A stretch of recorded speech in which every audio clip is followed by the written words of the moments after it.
Hello Sagittarius, Sun, Moon, Rising, and Venus signs. Kamusta kayo?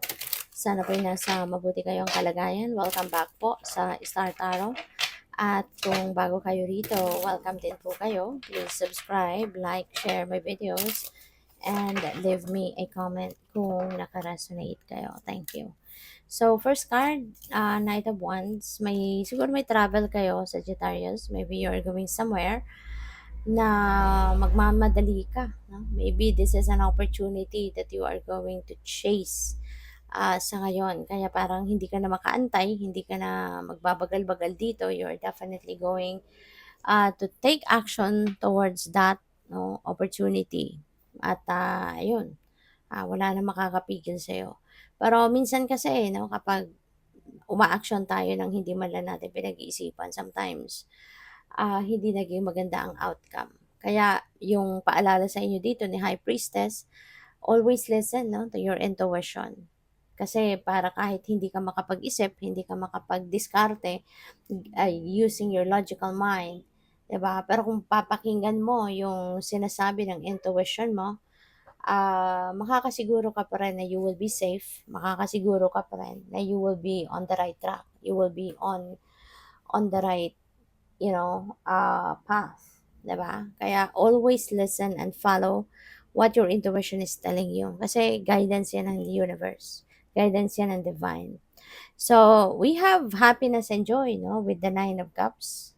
Sobra kang matutuwa, magiging masaya. You will be filled with joy and happiness sa buhay mo at this time, Sagittarius. And that is because, pwedeng ang iba sa inyo is falling in love. Sa ngayon, maybe you are falling in love. Pwede rin na ang iba sa inyo rito is, pwede rin na ang iba is fulfilling your dreams, fulfilling your dreams, fulfilling your heart's desires, yung ganyan. You know? So, yun, Sagittarius. Magiging masaya-masaya ka. Ito yung time na blessings are coming your way. Blessings are pouring, no? In your life. Blessings are pouring through you. Yung ganon. So, yeah. So, good for you. So, tignan natin ano pa ang ganap. And by the way, maraming salamat for subscribing. And if you haven't subscribed yet, subscribe na kayo. And also, maraming salamat din for not skipping the ads. Mahalaga po yan sa aking channel. Malaking tulong. And kung gusto po ninyo na mag-join sa membership, i-click nyo lang po yung join button sa baba ng video. So, we have partnership. Learn to grow with others and overcome obstacles by working together. Touch each other's hearts while life lasts. So, magandang partnership ito, pwedeng romantic partnership ito na mabubuo between you and another person. You're building a love connection.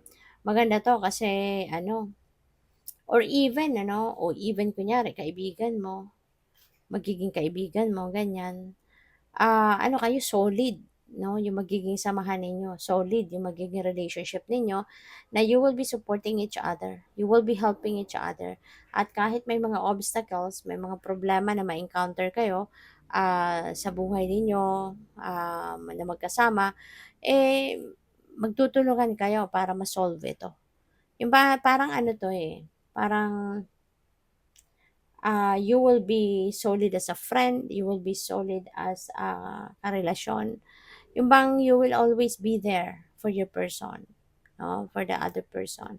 Ganon ka, no? Ganon ka solid yung inyong samahan.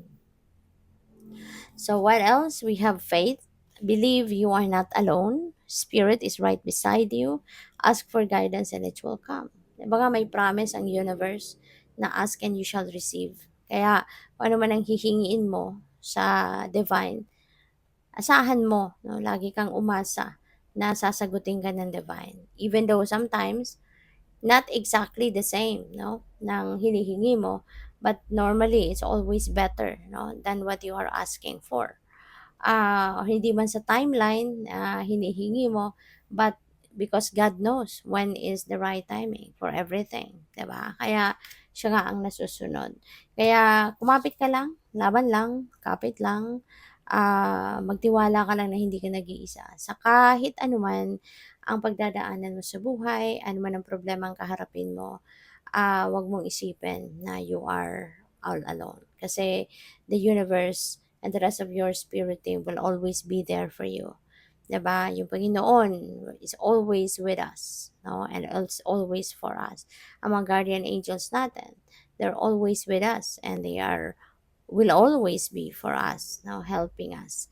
So, yun, ask for guidance, magdasal lang, lagi kayo magdadasal, kasi, di ba, napaka makapangyarihan ng dasal. Prayers can move mountains, di ba? So, yun, huwag kayong mawalan ng pag-asa. Okay? Huwag kayong matakot. So, we have expectation. Be open for whatever comes next. It might just be the music your heart's been waiting to hear.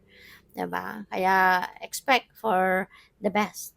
Always expect for the best possible outcome. Kaya nga mahalaga na lagi kayong magdadasal, 'di ba? At umasa, no, na kung ano man ang hiningi ninyo, ano yung pinagdadasal ninyo ay ibibigay sa inyo, 'di ba? So maging ano ka lang, maging bukas lang ang puso mo, ang sarili mo, open your arms to receive, the answers sa iyong mga dasal, or be open to receive, the blessings that the universe is preparing for you. Okay? So we have adversity. See the gifts in challenge. One can be taught within the calm, but greatest lessons are learned from the storms. That's very true, 'di ba? Kasi kaya nga yun parang pinaka-purpose, no, ng mga problema sa buhay, ng mga challenging situations na dumadating sa buhay natin. Yun yung mga nagsisilbing storm sa buhay natin kasi somehow parang nawiwindan tayo, nasisindak tayo paminsan. Pero yun ang nagtuturo sa atin, ano? Na para tayo mas maging resilient, mas maging matibay, mas maging matatag, mas maging matapang sa buhay, 'di ba? Kaya consider those adversities as blessings as well. Kasi mas lalo yung mga adversities na yan, yung mga problema na yan, mga challenges na yan, yun ang mas nagpapalakas ng karakter natin, yun ang mas nagpapatibay, no, ng karakter natin, yung gano'n. Marami tayong natututunan from that. Marami tayong nadidiskubre sa sarili natin na sa normal na mga sitwasyon, sa smooth sailing lang na situation sa buhay natin, hindi natin nararamdaman. Hindi tayo aware, no, na kaya pala natin maging matapang, kaya pala nating humarap sa mga problema, kaya pala nating solusyonan ang mga problema or lusutan ng mga obstacles, yung mga ganun, no? Although, oo, during the time na maayos lang ang lahat, smooth sailing, may mga lessons din tayong natututunan from that. Meron din tayong mga um, wisdom na napupulot from that situation. Pero iba yung napupulot natin from facing problems. Mas lalo tayong nagiging matibay, matapang, matatag. No? So, good luck. Thank you for watching. Love and light. Namaste.